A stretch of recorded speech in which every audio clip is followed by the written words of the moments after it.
ಓ ಈಶ್ವರೋ ಗುರುರಾತ್ಮೇತಿ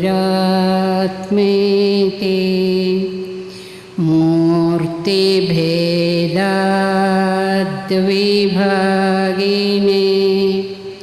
ವ್ಯೋಮವದ್ವ್ಯಾಪ್ತದೇಹಾಯ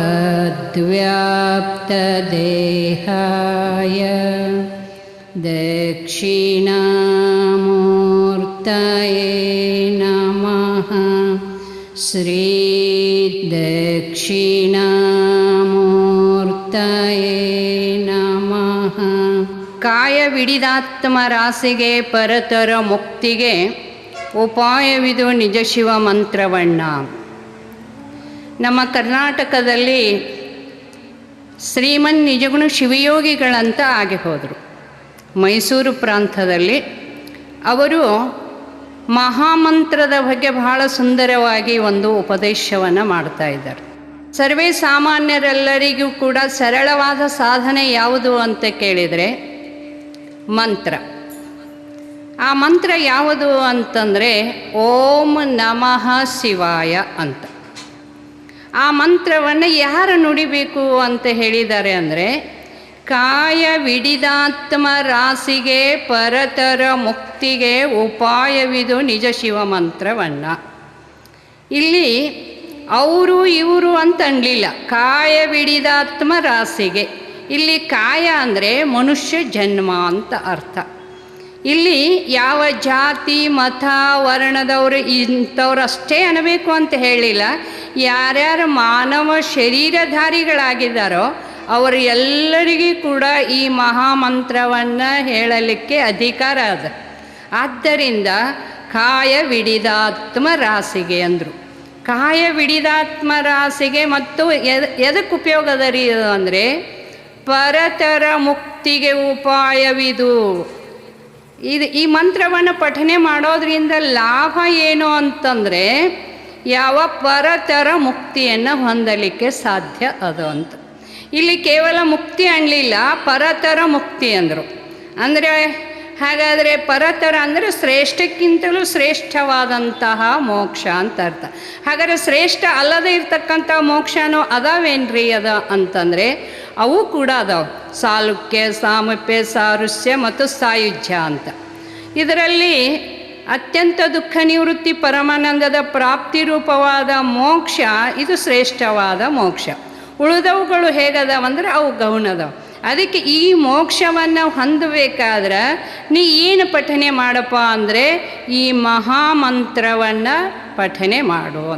ಅದನ್ನೇ ಅನ್ನಬಸವಣ್ಣನವರು ಕೂಡ ಹೇಳಿದರು. ಏನಂತ ಹೇಳಿದರು ಅಂತ ಕೇಳಿದರೆ ಭಾಳ ಸುಂದರವಾಗಿ ಹೇಳ್ತಾ ಇದ್ದಾರೆ. ಮಹಾಮಂತ್ರ ಅಂತಕ್ಕಂಥದ್ದು ಏನದು ಅಂದರೆ ಪ್ರತಿಯೊಬ್ಬ ಜೀವನದೊಳಗೆ ಆ ಮಹಾಮಂತ್ರವನ್ನು ಪಠನೆ ಮಾಡುವುದರಿಂದ ಯಾವ ಜೀವಾತ್ಮನ ಹೋಗಿ ಪರಮಾತ್ಮನಾಗಲಿಕ್ಕೆ ಬರ್ತದ ಅಂತಹ ಶಕ್ತಿ ಅದಕ್ಕದ. ಮರಣಾತ್ರಾಯತೆ ಇತಿ ಮಂತ್ರ. ಮಂತ್ರ ಅಂದರೆ ಏನು ಅಂತ ಕೇಳಿದರೆ ಯಾವನನ್ನ ಮರಣದಿಂದ ಯಾವ ತಾರಣಗೊಳಿಸ್ತದ ಅಂದರೆ ದಾಟಿಸ್ತದೋ ಅದಕ್ಕೆ ಏನಂತಾರೋ ಅಂದರೆ ಮಂತ್ರ ಅಂತಾರೆ. ಅದಕ್ಕೆ ಅಂತಹ ಮಹಾಮಂತ್ರವನ್ನು ಹಾಗಾದ್ರೆ ಅದು ಎಲ್ಲಿ ಬಂದದ್ರಿ ಅಂತ ಕೇಳಿದರೆ ಯಾವ ಬ್ರಹ್ಮನಿಂದ ರಚಿಸಲ್ಪಟ್ಟಂಥವುಗಳು 4 ವೇದಗಳು: ಋಗ್ವೇದ, ಯಜುರ್ವೇದ, ಸಾಮವೇದ, ಅಥರ್ವಣ ವೇದ ಅಂತ. ಈ 4 ವೇದಗಳಲ್ಲಿ ಆ ಓಂ ನಮಃ ಶಿವ ಎನ್ನುವ ಮಂತ್ರ ಎಲ್ಲಿ ಬಂದದ ಅಂತ ಕೇಳಿದರೆ ಯಾವ ವೇದದಲ್ಲಿ ಬಂದದ ಅಂತ ಕೇಳಿದರೆ ಯಜುರ್ವೇದದೊಳಗೆ ಬಂದದ. ಆ ಯಜುರ್ವೇದವು ಕೂಡ 2 ಪ್ರಕಾರ ಅದ. ಒಂದು ಕೃಷ್ಣ ಯಜುರ್ವೇದ, ಒಂದು ಶುಕ್ಲ ಯಜುರ್ವೇದ ಅಂತ. ಇದರೊಳಗೆ ಯಾವ ಶುಕ್ಲ ಯಜುರ್ವೇದದೊಳಗೆ ರುದ್ರ ಬರುತ್ತೆ. ಈಗೇನು ನಾವು ರುದ್ರಾಭಿಷೇಕ ಎಲ್ಲ ಮಾಡ್ತೇವಲ್ಲ, ಆ ರುದ್ರ ಎಲ್ಲಿ ಬಂದದ ಅಂತ ಕೇಳಿದರೆ ಯಾವ ಶುಕ್ಲ ಯಜುರ್ವೇದದಲ್ಲಿ ಬಂದಿದೆ. ಅದು ಹೆಂಗೆ ಬಂದದ್ರಿ ಅಂದರೆ ನಮಃ ಶಿವಾಯ ಚ ಶಿವತರಾಯ ಚ ಅನ್ನುವ ಒಂದು ಪ್ರಕರಣದೊಳಗೆ ಈ ಓಂ ನಮಃ ಶಿವಾಯ ಅನ್ನುವಂತಹ ಮಂತ್ರ ಬಂದಿದೆ. ಹಾಗಾದರೆ ಓಂ ನಮಃ ಶಿವಾಯ ಅಂದರೆ ಏನ್ರಿ ಅದಕ್ಕೆ ಅರ್ಥ ಅಂದರೆ ಓಂ ಅಂದರೆ ಅಕಾರ, ಉಕಾರ, ಮಕಾರ, ಅರ್ಧ ಮಾತ್ರ ಶೂನ್ಯ ಇವು ಸೇರಿ ಏನಾಗ್ತದ ಅಂತ ಕೇಳಿದರೆ ಓಂಕಾರ ಆಗ್ತದೆ. ಅಂತಹ ಓಂಕಾರ ಸ್ವರೂಪನಾದ ಶಿವಾಯ ಅಂದರೆ ಶಿವನಿಗೆ, ನಮಃ ಅಂದರೆ ನಮಸ್ಕರಿಸುತ್ತೇನೆ. ಅದಕ್ಕೆ ಓಂ ನಮಃ ಶಿವಾಯ ಅನ್ನುವ ಮಂತ್ರವನ್ನು ಪಠನೆ ಮಾಡುವುದರಿಂದ ಎಂತೆಂಥವರು ಎಂತೆಂತಹ ಒಂದು ಅಗಾಧವಾಗಿರ್ತಕ್ಕಂಥ ಕಷ್ಟಕರವಾಗಿರ್ತಕ್ಕಂಥ ಕಷ್ಟಗಳಿಂದ ಪಾರಾಗ್ಯಾರ ಅನ್ನೋದಕ್ಕೆ ಒಂದು ಸರಿ ಜಗದ್ಗುರು ಶಿವಾನಂದಪ್ಪ ಅವರಿಗೆ ಸೇರದೇ ಇರ್ತಕ್ಕಂಥ ಜನ ಏನು ಮಾಡಿದರು ಅಂತಂದರೆ, ಇವರು ಹುಟ್ಟಿ ಬಂದು ನಮಗೆ ಏನು ಮಾಡಿದ್ದಾರೆ ಅಂದರೆ ಈ ಓಂ ನಮಃ ಶಿವಾಯ ಅನ್ನುವ ಮಂತ್ರ ಇಂಥವ್ರಿಗೆ ಅಷ್ಟೇ ಮೀಸಲಾದವ್ರು ಅಷ್ಟೇ ಅನ್ನಬೇಕು ಅನ್ನುವಂಥ ಕಾಲ ಒಂದಿತ್ತು ಅವರು ಹುಟ್ಟೋಕ್ಕಿಂತ ಪೂರ್ವದಲ್ಲಿ. ಅದನ್ನು ತೆಗೆದು ಹಾಕುವುದಕ್ಕಾಗಿ ಶಿವಾನಂದಪ್ಪ ಅವರು ಏನು ಮಾಡಿದರು ಅಂದರೆ, ಅವರು ಇವರು ಇಲ್ಲ, ಎಲ್ಲರೂ ಮಾನವರು ಒಂದೇ, ಎಲ್ಲರಿಗೂ ಅನ್ನಕ್ಕೆ ಅಧಿಕಾರ ಇದೆ ಅಂತ ಎಲ್ಲರಿಗೂ ಓಂ ನಮಃ ಶಿವಾಯ ಮಂತ್ರವನ್ನು ಉಪದೇಶ ಮಾಡಿದರು, ಅವರಿಗೆ ಪಠನ ಮಾಡೋಕ್ಕೆ ಹಚ್ಚಿದ್ರು. ಇದನ್ನು ನೋಡಿ ಆಗದೇ ಇರ್ತಕ್ಕಂಥ ಕೆಲವು ಜನ ಏನು ಮಾಡಿದರು ಅಂದರೆ, ಜಗದ್ಗುರು ಶಿವಾನಂದಪ್ಪ ಅವರಿಗೆ ವಿಷ ಹಾಕ್ತಾರೆ. ಆ ವಿಷ ಹಾಕಿದಾಗ ಆ ವಿಷದ ಬಾಧೆಯನ್ನು ತಾಳಲಾರದೆ ಭಾಳ ತ್ರಾಸಿನಿಂದ ಒದ್ದಾಡ್ತಾ ಇರ್ತಾರೆ. ಆವಾಗೆಲ್ಲ ಅಯ್ಯೋ ಅಪ್ಪ ಅವ್ರಿಗೆ ಇಂಥ ಯಾವ ವಿಷ ಹಾಕ್ಯಾರಂದ ಮೇಲೆ ಇವರಿನ್ನು ಉಳಿಯಂಗಿಲ್ಲ ಅಂತ ತಿಳ್ಕೊಂಡು ಎಲ್ಲ ಭಕ್ತಾದಿಗಳು ಬಂದು ಅವರನ್ನು ನೋಡಿ ಕಣ್ಣೀರು ಹಾಕ್ತಾ ಇರ್ತಾರೆ. ಹಾಕುವ ಸಂದರ್ಭದೊಳಗೆ ಇವ್ರನ್ನ ಏನು ಮಾಡಿದ್ರೆ ಉಳಿಸ್ಕೊಳ್ಳಿಕ್ಕೆ ಸಾಧ್ಯದ, ಈ ವಿಷ ಹೇಗೆ ನಾವು ಹೊರಗೆ ತೆಗಿಲಿಕ್ಕಾಗ್ತದೆ, ನಮ್ಮಿಂದ ಹೇಗೆ ಸಾಧ್ಯ ಅಂತ ಎಲ್ಲರೂ ಅಳ್ತಾ ಮಾತಾಡ್ತಾ ಇರುವಾಗ ಆವಾಗ ಗುಡಿಸಾಗರದ ಅಜ್ಜವರು ಅಂತ ಆಗಿ ಹೋದರು. ಅವರು ಹೇಳ್ತಾರೆ, ಇಲ್ಲ ಈ ವಿಷವನ್ನು ತೆಗಿಲಿಕ್ಕೆ ಬರ್ತದೆ, ಆದರೆ ಈ ವಿಷ ಏನು ಮಾಡಿದ್ರೆ ತೆಗಿಲಿಕ್ಕಾಗ್ತದೆ ಅಂದ್ರೆ ಓಂ ನಮಃ ಶಿವಾಯ ಅನ್ನುವ ಮಂತ್ರವನ್ನು ಯಾವ 1 ಕೋಟಿ ಪರ್ಯಂತರವಾಗಿ ಪಠನ ಮಾಡಿದರೆ ಆವಾಗ ಅವ್ರ ದೇಹದಲ್ಲಿರ್ತಕ್ಕಂಥ ವಿಷ ಎಲ್ಲ ಹೊರಗೆ ಬರುತ್ತೆ. ಅದಕ್ಕೆ ನೀವೆಲ್ಲರೂ 1 ಕೋಟಿ ಮಹಾಮಂತ್ರವನ್ನು ಜಪ ಮಾಡಬೇಕು ಅಂತಾರೆ. ಅದು ಮಾಡೋದು ಎಲ್ಲಿ ಮಾಡೋದು ಅಂದರೆ ಪತ್ರಿ ಗಿಡದ ಬುಡಕ್ಕೆ ಕೂತ್ಕೊಂಡೇ ಮಾಡಬೇಕು ಅಂತ ಅವ್ರು ಹೇಳ್ತಾರೆ. ಹಾಗಾದರೆ ಪತ್ರಿ ಗಿಡ ಎಲ್ಲಿ ಅದಾವು ಅಂತ ವಿಚಾರ ಮಾಡುತ್ತಾಗ ಯಾವ ನರಗುಂದದೊಳಗೆ ಯಾವ ಗುಡ್ಡದಲ್ಲಿರ್ತಕ್ಕಂಥ ಪತ್ರಿವನ ಅಂತಲೇ ಅದು ಪ್ರಸಿದ್ಧವಾದ ಮಠ ಇದೆ.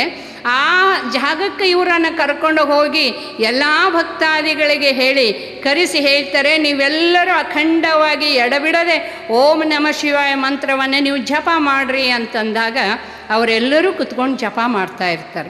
ಜಪ ಮಾಡ್ತಾ ಮಾಡ್ತಾ ಎಲ್ಲರೂ ಸೇರಿ 1 ಕೋಟಿ ಮಹಾಮಂತ್ರ ಆಯಿತು.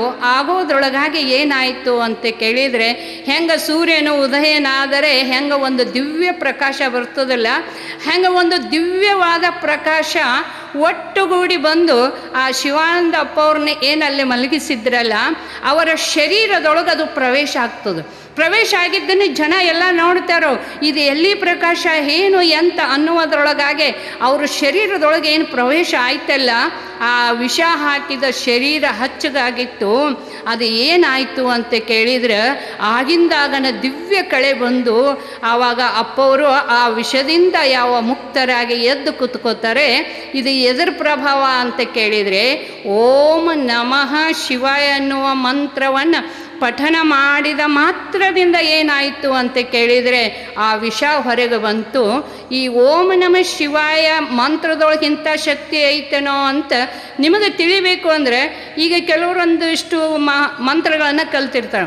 ಒಂದು ಚೋಳು ಕಡಿದ್ರೆ ಸಾಕು, ಆ ಚೋಳು ಕಡಿದ್ರೆ ಆ ಚೋಳದ ಒಂದು ಮಂತ್ರವನ್ನು ಪಠನ ಮಾಡಿದರೆ ಆ ಚೋಳು ಕಡಿದು ಏರಿದ್ದು ಇಳೀತದೆ, ಆರಾಮಾಗ್ತಾರೆ.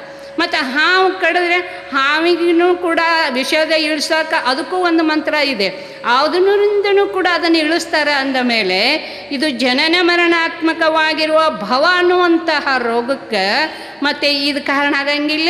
ಅದಕ್ಕೆ ಅಂಥ ಅದ್ಭುತವಾದ ಶಕ್ತಿ ಯಾವುದರಲ್ಲಿ ಇದೆ ಅಂತ ಕೇಳಿದರೆ ಓಂ ನಮಃ ಶಿವಾಯ ಅನ್ನುವಂತಹ ಮಂತ್ರದೊಳಗೆ ಅದಕ್ಕೆ ಅವರು ಹೇಳಿದರು, ಕಾಯವಿಡಿದಾತ್ಮರಾಸೆಗೆ ಪರತರ ಮುಕ್ತಿಗೆ ಉಪಾಯವಿದು ನಿಜ ಶಿವ ಮಂತ್ರವನ್ನು.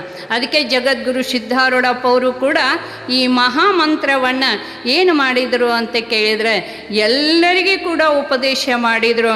ಅಷ್ಟೇ ಅಲ್ಲ, ಒಂದು ಸರಿ ಒಬ್ಬ ವ್ಯಕ್ತಿಗೆ ಯಾವ ಕುಷ್ಠರೋಗ ಅಂತ ಬಂದಿರ್ತದೆ. ಆ ಕುಷ್ಠರೋಗ ಬಂದಾಗ ಅವನು ಈ ರೋಗದ ಬಾಧೆ ನನಗೆ ತಾಳ್ಕೊಳಕ್ಕೆ ಆಗೋದಿಲ್ಲ, ನಾನು ಬದುಕೇನು ಪ್ರಯೋಜನ, ನಾ ಸತ್ತು ಬಿಡಬೇಕು ಅಂತ ತಿಳ್ಕೊಂಡು ಒಂದು ಎತ್ತರವಾದ ಪರ್ವತದ ಮೇಲೆ ಹೋಗ್ತಾರೆ. ಹೋಗಿ ಅಲ್ಲಿಂದ ಹಾರಿಕೊಂಡು ನಾನು ಸಾಯಬೇಕು ಅಂತ ಹೋಗ್ತಾರೆ. ಹೋದಾಗ ಅವನ ಹಿಂದಿಂದ ಜನ ಬೆನ್ನು ಹತ್ತಾರೆ. ಎಲ್ಲಿ ಹೋಗ್ತೀಯೋ, ಏನು ಮಾಡ್ಕೋತೀಯೋ, ಇರುವಷ್ಟು ದಿನ ನೀ ಬದುಕಿ ಇರು, ಯಾಕೆ ಹಿಂಗೆ ಆತ್ಮಹತ್ಯೆ ಮಾಡ್ಕೋತೀಯ ಅಂತ ಜನ ಎಲ್ಲ ಅವನಿಗೆ ಹೇಳಿ ಕರ್ಕೊಂಡು ಬರ್ತಾರೆ. ಆದರೆ ಇಲ್ಲ, ನಾನು ಉಳಿಯೋದಿಲ್ಲ, ನಾನು ಸಾಯ್ತೀನಿ ಅಂತ ಜಕ್ಕೊಂಡು ಹೋಗಿ ಬೀಳ್ತಾ ಇರ್ತಾನೆ. ಆವಾಗ ಆ ಕಾಡಿಂದ ಜಗದ್ಗುರು ಸಿದ್ಧಾರೂಢಪ್ಪ ಅವ್ರು ಬರ್ತಾರೆ. ಏನದು ಗದ್ದಲ, ಅಷ್ಟೊಂದು ಜನ ಯಾಕೆ ನೀವು ಕೂಡಿರಿ ಅಂದಾಗ, ಇಲ್ರಿ ಅಪ್ಪರ ಒಬ್ಬನಿಗೆ ಹಿಂಗೆ ಕುಷ್ಠರೋಗ ಬಂದದ, ಅವನ ಬದುಕೇನು ಪ್ರಯೋಜನ, ಇದ್ರ ಬಾಧೆ ನಾ ತಾಳಂಗಿಲ್ಲ, ನಾನು ಹಾರ್ಕೊಂಡು ನಾ ಸಾಯ್ತೇನೆ ಅಂತ ಅವ ಹೊಂಟಾನ, ಸಾಯ್ಬೇಡ ಅಂತ ನಾವು ಅನ್ನಕತ್ತೇವಿ, ಆದರೆ ಹಿಂಗಾಗೈತೆ. ಹೌದಾ, ಹಾಗಾದ್ರೆ ಹಿಡ್ಕೊಡ್ರಿ ಅವನ್ನ, ನಾನು ಅಲ್ಲೇ ಬರ್ತೀನಿ ಅಂತ ಜಗದ್ಗುರು ಸಿದ್ಧಾರೂಢಪ್ಪ ಅವ್ರ ಹತ್ರ ಬರ್ತಾರೆ. ಬಂದು ಕೇಳ್ತಾರೆ, ಏನಪ್ಪ ನೀನು ಏನು ಮಾಡ್ಕೋತಾ ಇದೀಯ, ಆತ್ಮಹತ್ಯೆ ಮಾಡ್ಕೊಳ್ಳೋದು ಇದು ಯೋಗ್ಯ ಅಲ್ಲ, ಅದಕ್ಕೆ ಒಂದು ಪರಿಹಾರ ಕಂಡುಕೋಬೇಕು. ಎಂತೆಂತಹ ಮಹಾತ್ಮರು ಎಂತೆಂಥವ್ರದ್ದೇ ಯಾವ ದುಃಖವನ್ನು ಪರಿಹಾರ ಮಾಡ್ಯಾರ ಅಂದ ಮೇಲೆ ಇದಕ್ಕೆ ಯಾಕೆ ನೀ ಹೆದರ್ಕೊಂಡಿ ಅಂದ ಕೂಡಲೇ ಆವಾಗ ಆ ಕುಷ್ಠ ರೋಗ ಬಂದವನಿಗೆ ಅಲ್ಲೇ ಕೂಡ್ರಿಸಿ ಓಂ ನಮಃ ಶಿವಾಯ ಅನ್ನುತ್ತಾ ಒಂದಿಷ್ಟು ಅವನ ತಲೆ ಮೇಲೆ ವಿಭೂತಿ ಹಾಕ್ತಾರೆ, ತೀರ್ಥವನ್ನು ಹಾಕ್ತಾರೆ, ಮೈಯೆಲ್ಲ ಸವರ್ತಾರೆ. ಸವರಿದ ಕೂಡಲೇ ಆವಾಗ ಯಾವ ಕುಷ್ಠರೋಗ ಅವನ ಮೈಯಾಗಿತ್ತಲ್ಲ, ಆ ಮೈಯೊಳಗಿರುವ ಕುಷ್ಠರೋಗ ಎಲ್ಲ ನಿವೃತ್ತಿ ಆಯಿತು. ಇದಕ್ಕೆಲ್ಲ ಯಾವ ಶಕ್ತಿ ಅಂದರೆ ಅಖಂಡವಾಗಿ ನಿರಂತರ ಓಂ ನಮಃ ಶಿವಾಯ ಓಂ ನಮಃ ಶಿವಾಯ ಅನ್ನುವ ಮಂತ್ರವನ್ನು ಜಪ ಮಾಡಿ ಮಾಡಿ ಮಾಡಿ ಏನಾಗಿದ್ದರು ಅಂದರೆ ಅಮೃತಾತ್ಮರೇ ಅವರಾಗಿದ್ದರು. ಆದ್ದರಿಂದ ಆ ಭವರೋಗವನ್ನು ದಾಟಿಸುವಂತಹ ಶಕ್ತಿ ಯಾವುದರೊಳಗೆ ಐತಿ ಅಂತ ಕೇಳಿದರೆ ಯಾವ ಈ ಓಂ ನಮಃ ಶಿವಾಯ ಅನ್ನುವ ಈ ಮಂತ್ರದೊಳಗೆ ಅದ. ಆದ್ದರಿಂದ ಆ ಮಹಾಮಂತ್ರವನ್ನು ನಾವೆಲ್ಲರೂ ಕೂಡ ಏನು ಮಾಡಬೇಕು ಅಂದರೆ ನಮಗೆ ಎಷ್ಟು ಸಾಧ್ಯದನೋ ಅಷ್ಟು ಬೆಳಗ್ಗೆ ಅಥವಾ ಸಾಯಂಕಾಲ ಅದಕ್ಕಾಗೆ ಒಂದಿಷ್ಟು ಟೈಮ್ ಇಟ್ಕೊಂಡು ಆ ಓಂ ನಮಃ ಶಿವಾಯ ಮಂತ್ರವನ್ನು ಜಪ ಮಾಡ್ತಾ ಹೋದರೆ ಏನಾಗ್ತದೋ ಅಂತ ಕೇಳಿದ್ರೆ ಮುಕ್ತಿಗೂ ಕೂಡ ಕಾರಣ ಆಗುತ್ತೆ. ಮುಕ್ತಿಗೆ ಹೆಂಗ್ರಿ ಕಾರಣ ಆಗ್ತದಂದ್ರೆ ಯಾರು ಈ ಮಹಾಮಂತ್ರವನ್ನು ಪ್ರತಿನಿತ್ಯ ಯಾವ ಫಲಾಪೇಕ್ಷೆ ಇಲ್ಲದೆ ನಿಷ್ಕಾಮ ಭಾವನೆಯಿಂದ ಜಪ ಮಾಡ್ತಾರೋ ಅವ್ರಿಗೆ ಏನಾಗ್ತದಂದ್ರೆ ಅಂತಃಕರಣ ಶುದ್ಧಿ ಆಗ್ತದೆ. ಅಂತಃಕರಣ ಶುದ್ಧಿ ಆಯಿತು ಅಂದರೆ ಯಾವ ಶುದ್ಧ ಅಂತಃಕರಣದಲ್ಲಿ ಏನು ಉದಯ ಆಗ್ತದೋ ಅಂತ ಕೇಳಿದರೆ ಯಾವ ಸತ್ವಗುಣ ಹುಟ್ಟುತ್ತದೆ. ಆ ಸತ್ವಗುಣದಿಂದ ಏನು ಬರ್ತದೋ ಅಂತಂದರೆ ಯಾವ ವಿವೇಕ ಉದಯ ಆಗ್ತದೆ. ವಿವೇಕ ಬಂತು ಅಂದರೆ ಸಾಕು, ಮುಂದೆ ವೈರಾಗ್ಯ ಬರ್ತದೆ. ವೈರಾಗ್ಯ ಬಂತು ಅಂತಂದರೆ ಶಮ ದಮಾದಿ ಷಟ್ ಸಂಪತ್ತಿಗಳು ಬರ್ತಾವೆ. ಇದೆಲ್ಲ ಆದ ಮೇಲೆ ಮುಮುಕ್ಷತ್ವ, ಇವಕ್ಕೆ ಏನಂತಾರೋ ಅಂದ್ರೆ ಸಾಧನ ಚತುಷ್ಟಯಗಳು ಅಂತಾರೆ. ಆದ್ದರಿಂದ ಯಾವ ಬಳಿಕಾಭವದಳು ಸುಕೃತವನೇಕ ಫಲಿಸಲು ಪುರುಷಂಗಹುದು ವಿವೇಕ. ವಿವೇಕ ಯಾವಾಗ ಬರ್ತದೆ ಅಂದರೆ ಯಾರ ಅಂತಃಕರಣ ಶುದ್ಧಿಯಾಗ್ಯದ, ಯಾರ ಅಂತಃಕರಣದಲ್ಲಿ ನಿಷ್ಕಾಮ ಪುಣ್ಯ ಇದೆಯೋ, ನಿಷ್ಕಾಮ ಪುಣ್ಯ ಇದ್ದವರಿಗೇ ಏನು ಬರ್ತದೋ ಅಂತ ಕೇಳಿದರೆ ಯಾವ ಮುಮುಕ್ಷತ್ವ ಭಾವನೆ ಅನ್ನುವಂಥದ್ದು ಬರ್ತದೆ. ಮುಮುಕ್ಷತ್ವ ಅಂತಂದರೆ ಯಾವ ಇಲ್ಲಿವರೆಗೆ ನಾವು ಹುಟ್ಟುತ್ತಾ ಸಾಯುತ್ತಾ ಬಂದೇನೆ, ಇನ್ನಾದರೂ ಈ ಭವಕ್ಕೆ ನಾ ಬರದಂಗೆ ಮಾಡ್ಕೋಬೇಕು ಅನ್ನುವ ಭಾವನೆ, ಮೋಕ್ಷವನ್ನು ಹೊಂದಬೇಕನ್ನುವ ಭಾವನೆಗೆ ಏನಂತಾರೋ ಅಂದರೆ ಮುಮುಕ್ಷು ಮೋಕ್ಷ ಇಚ್ಛಾ ಅಂತಾರೆ. ಅಂಥದ್ದು ಒಂದು ಬಂತು ಅಂದರೆ ಆವಾಗ ಅದು ಎದಕ್ಕೆ ಕಾರಣ ಆದಂಗಾಯಿತು? ಪರತರ ಮುಕ್ತಿಗೆ ಉಪಾಯವಿದು ಅಂದರೆ ಸಾಧನೆ ಇದು.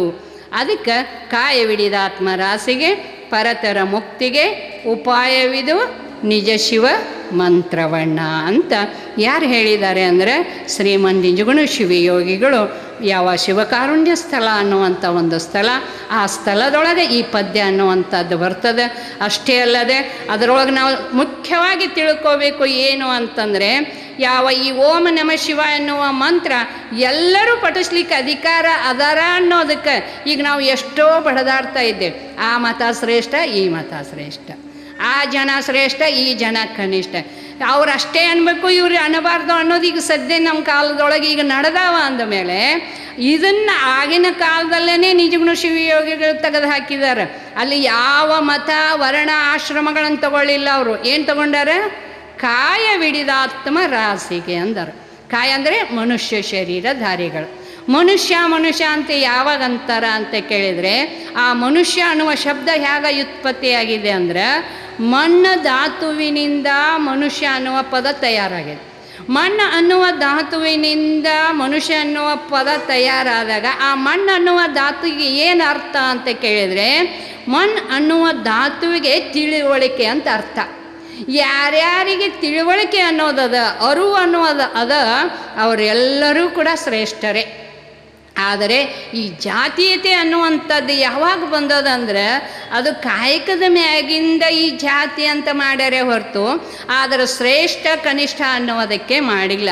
ಯಾವ ಜಾತಿ ಅನ್ನೋದು ಮನುಷ್ಯ ನಿರ್ಮಿತವಾದದ್ದು, ಆದರೆ ದೇವ ನಿರ್ಮಿತವಾದದ್ದು ಜಾತಿ ಅಲ್ಲ. ಜಾತಿ ಅನ್ನೋದು ಮನುಷ್ಯ ನಿರ್ಮಿತ, ಆದರೆ ಸರ್ವರೂ ಸಮಾನರು ಅನ್ನೋದು ಯಾವ ದೇವ ನಿರ್ಮಿತ ಅದ. ಅದಕ್ಕಾಗಿ ಯಾವ ಅರುಳು ಜನ್ಮವನ್ನು ತಂದೇವಿ ಅಂದ ಮೇಲೆ ಇವಾಗ ನಾವು ಏನು ಮಾಡಬೇಕು ಅಂದರೆ, ಈ ಮಹಾಮಂತ್ರವನ್ನು ಪಠನ ಮಾಡಿದ್ದಾದರೆ ಯಾವ ಪರತರವಾಗಿರ್ತಕ್ಕಂಥ ಶ್ರೇಷ್ಠಕ್ಕೆ ಶ್ರೇಷ್ಠವಾದಂಥ ಮೋಕ್ಷವನ್ನು ಹೊಂದಲಿಕ್ಕೆ ಸಾಧ್ಯ ಅದ ಅಂತಕ್ಕಂಥದ್ದನ್ನು ಈ ಪದ್ಯದ ಪಲ್ಲಿಯ ಒಳಗೆ ತಿಳಿಸಿದ್ದಾರೆ.